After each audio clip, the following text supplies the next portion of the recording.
We have got an exciting couple of months coming our way for UFC 297, 298 and 299. Hello everybody and welcome to Against the Fence, where of course this is the place to be if you're obsessed and passionate about the UFC. And Dana White has dropped a bombshell here tonight. And look, we got some exciting stuff coming up. Join the chats if you've not done so already. Hit that notifications bell and hit the like on this video because we have got lots to talk about, guys. So, if you're not aware and you're just joining in for this very first time, Dana White has just announced Volkanovski's next title fight, Sean O'Malley's next title fight, and Sean Strickland's next title fight. We've got dates. We've got places potentially as well. So look, I cannot wait to get into this. Wasn't expected to go live at all tonight, but we've literally rushed this last minute. Hello and welcome. So without further ado, let's get into this. First up, we have got, which I believe is happening. Is it happening? What was it? UFC 297 is going to be Strickland versus Plessis, I believe. God, dear, lots to get through. Yes, that's going to be headline Sean Strickland versus Dricus du Plessis. Some of us thought perhaps maybe Dricus du Plessis will get passed up, but no, he gets the nod. Dana White was giving him the title fight. Co-main event of that is going to be the vacant title bout between Raquel Pennington versus Mayra Bueno Silva, and that fight got announced last week. Some fun fights scheduled for that card.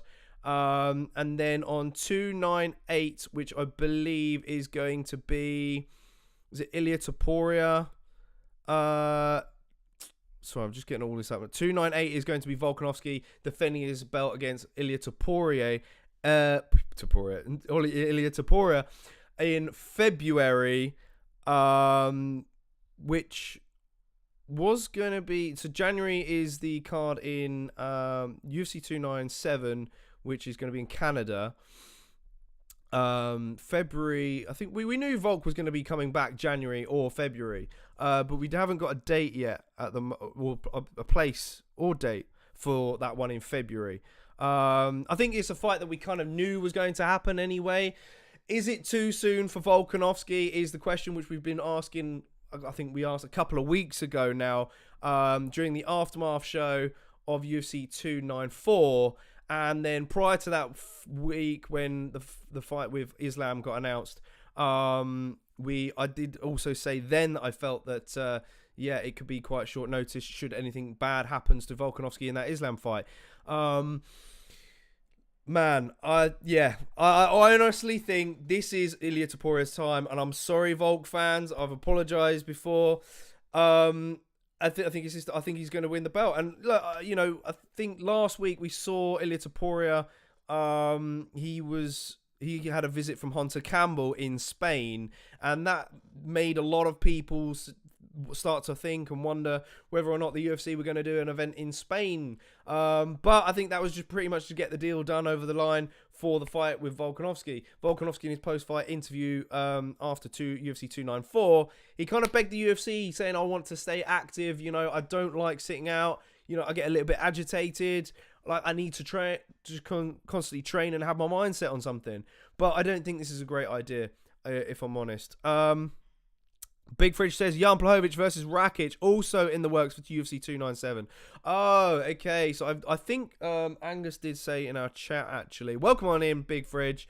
What are your predictions for these three fights that I've just announced? And, what are your thoughts on them? Are you excited about them? You're not so excited about some of them, especially maybe perhaps the Sean O'Malley versus Marlon Vera fight as well, which we'll get into in just a sec. Because I think some fans expected Marlon Vera to kind of be next in line because he had a win over Sean O'Malley, but I think I can see why it can potentially upset some fans. But sticking on then with Ilia Topuria versus Alexander Volkanovski, yeah, I think it's going to be Topuria's time.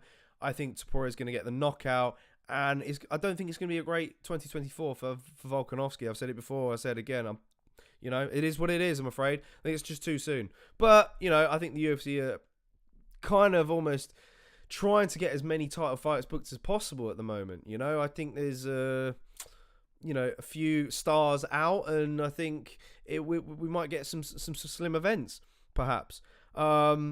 Getting things back on track now with some of these new headlines. Rakic for Jan Blachowicz for UFC 297 is a fun one. I think that'll be third on the main card, I would imagine, because like I said a second ago, you've got the co-main. You've also got Arnold Allen versus Movsar Evelev on that card as well. So, mate, wow. So that Blachowicz versus Rakic will go third on the main card. I think we'll get. Do you know what? They're not in order yet, but I'm guessing Mike Malott versus Neil Magny will kick off the main card. Then it will be Arnold Allen versus Movsar Evelev. Then it will be Jan Blachowicz versus Alexander Rakic. Then Raquel Pennington versus Myra Brenner for silver for the women's bantamweight title, the vacant belt. And then the headliner is Sean Strickland versus Dricus du Plessis. That would be my guess. And I think headlining the prelims would probably be Chris Curtis versus Marc-Andre Barriault. Yeah, I think that'd be my guess. I think that's pretty much a given. Other honorable mentions on the card as well: Gillian Robertson versus Poliana Viana, Malcolm Gordon against Jimmy Flick, Johan Linus versus Sam Patterson. Sorry. So look, I think that's going to be a good one. That's the one that is going to be in Canada, wasn't it? Or rumored to be in Canada? Nothing says anything. Oh yeah, Toronto. Venue is going to be determined. Our good friend of the channel, Taylor, who works behind the scenes, he's from Canada. He reckons that it might be in the Rogers Centre, but yeah, I'm not too sure about that. But that's going to be January 20th, guys. So make sure you got your notifications bell rang on the channel. You do not want to miss the live show that we'll have installed for that one. Moving swiftly on then to Sean O'Malley versus Marlon Vera. Personally, I think this one's been a hand-picked one from Sean O'Malley. I think he wants to avenge that loss. Really build his stock off of that. But Big Fridge, yes, I know. I've seen that, and of course, Sai says, not sure dates confirmed yet, pal. Yeah, we get a few. Yeah. What was I saying now? Yeah, my opinion on this is I think Corey Sandhagen should have got the nod. Of course, you know you probably like, but JK, you look like Corey Sandhagen. Of course, you're going to side with Corey Sandhagen. He's your boy. But then at the same time, you look at those rankings. He's further up the chain than Marlon Vera. He's beaten Marlon Vera. I think he's on a 3-fight win streak. Correct me if I'm wrong. I think I saw that earlier. And then other than that, I think you got Sterling doesn't really deserve an immediate rematch. Merab, look, you could have made the argument that Merab is the number one contender, and rightly so. I don't know why. I think Merab did call out O'Malley at one point, didn't he? And of course, you've got the beef there because Merab stole his jacket, yada, yada, yada. So in that way, there's a bit of a story there still. But I think the UFC can weigh heavily on the fact that that Vera has beaten O'Malley and could potentially sell more tickets. I mean, look, whether you like Merab or not, if you don't like Merab, yeah, I can see why you could say he's a boring fighter, but he just gets the job done, and he's been relentless and shows barely any holes in his game. So, you know, I want to see Merab get a crack at a belt at some time, but of course, if you're not going to be Merab, then you got Corey Sandhagen, who deserves it more than Marlon Vera. Look, I don't know, man. What do you guys think to this fight? Get in the comment section if you're tuning into this another day. If you just missed the live show, but yeah, I think that it doesn't really make sense. Well, it does make sense, but look, I'm not a fan of it. I'm not a fan of it. Ash says Vera beats Pedro and gets a title fight. Joke. And he also says, yeah, it's the hype fight, Vera O'Malley for sure. Yeah. And that's all that is, and that's going to be at UFC 299. Which will be in March. So, question mark. In that case, because we were talking about this in our meeting today, you know, we were talking about potentially the UFC returning to London, when that's going to be. We sort of said if Tom Aspinall beats Sergey Pavlovich this weekend, then and he's the interim champion, then surely you would want him to headline a pay-per-view next, and potentially have Leon Edwards on the same card should he get past Colby Covington. Makes sense, right? If you do a pay-per-view headliner in London, but looking at this, if you've already got 299 booked for March, I mean, they could still do it in London, I guess. O'Malley versus Vera, I'd be fine with that, but would that be a co-main event or would it be a headliner, guys? Something tells me it could be a co-main event, like a solid co-main event. In which case, the UFC would be like, if we want to return to London in March and do a pay-per-view again, then surely we've got a backup plan. Like, surely one of those fighters are going to pull through, whether it be Tom Aspinall or Leon Edwards, and then that will be our headliner and our main event. I mean, that's my guess anyway. That's my guess. So I says Morab is built different. Ash is all in for Corey. Sai says, to be fair, I love a story. Always knew this would be an exciting one. Yeah, I can kind of get it. I can get why it's exciting to some fans, of course, but look, I've got to be biased, I'm afraid, to my boy Corey. I know, I've just got to be done. Got to be done. All right, so yeah, like I said, we're going back on to Dricus du Plessis, or some predictions for these fights. Dricus versus Strickland is a very intriguing one for me, because both guys love to come forward and pressure you. Personally, the cardio edge is going to be for Strickland for this, than du Plessis. Now, of course, you're probably like, but JK, du Plessis just sorted his nose out now. He's a cardio machine. He's just knocked out Robert Whittaker. But is he fast enough to potentially knock out Sean Strickland? Can he catch Sean Strickland off guard? I don't know, man. Honestly, the fact that Strickland just did what he did to Israel, I don't see him losing to Dricus. I mean, look, you can call me a Dricus hater all you want.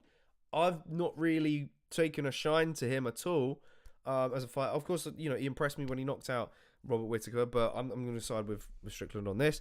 Hello, Ralph. How you doing, buddy? Good to see you. Happy Monday. What did you make of these 3 fight announcements? Have you got any predictions for me? What do you think? Get in the chats, my buddy. Good to see you back as always, and don't forget to hit that like button. As for Volkanovski versus Topuria, I said it earlier, I think Topuria is going to knock out Volk inside 2 rounds at that. O'Malley versus Vera. I can kind of see O'Malley getting... I kind of actually want O'Malley to get it done this time. But then that's going to cause some problems, right? Surely then the UFC will want to do immediate trilogy. Oh. If Marlon Vera wins, however, that puts Corey Sandhagen straight in the limelight. Does it not? Does it? Does it straight away? I mean, that would be my guess. I mean, Merab hasn't fought Marlon Vera yet. I thought they were close to getting a fight book, weren't they? So if that means that Corey gets the title fight over Merab next, then judging from the way that the UFC have lined this current matchup up, then yeah, Corey will for the belt after that, I'm afraid. So in that case, maybe I'll be cheering for Marlon Vera on the night, but got a feeling that perhaps O'Malley will get it done. Ash says Strickland all day. Raf says probably Sean Strickland title championship is going to be longer. Wow. Okay. Big calls from Raphael, man. And Ash is going for Volk. He says Volk for me. Okay. Wow. We're splitting on this. All right. I'm going to side with Topuria all day. I want the UFC to go to Spain. I think that'll be their next move should Topuria beat Volkanovski. But like I said, man, not a fan of this quick turnaround for Volk at all. Especially after coming out of that head kick knockout by Islam Makhachev. I think this fight falls into Topuria's hands. I really do. All right, thanks for the chats, guys. You guys have been amazing. I need to continue on with the evening now and get some bits done for you guys, because don't forget, this Wednesday we'll be giving you a UFC 295 breakdown from the main cards, top to bottom or bottom to top, either way around, whatever the guys decide. So make sure you got the notifications bell rang on the channel, like I said earlier. So you know when we're going to go live for that. It'll probably be around a similar sort of time. And of course, this weekend we have the big watch along for UFC 295 as well. We've got Yuri Prohaska taking on Alex Pereira for the vacant light heavyweight championship, and in the co-main we've got the interim heavyweight title between Britain's own Tom Aspinall against Sergey Spivak, so make sure you are there for that one as well. Hit like on the video if you're not done so already as well. So good night guys, and we'll see you on the flip side. We'll see you Wednesday and Saturday. Ciao for now. Pow.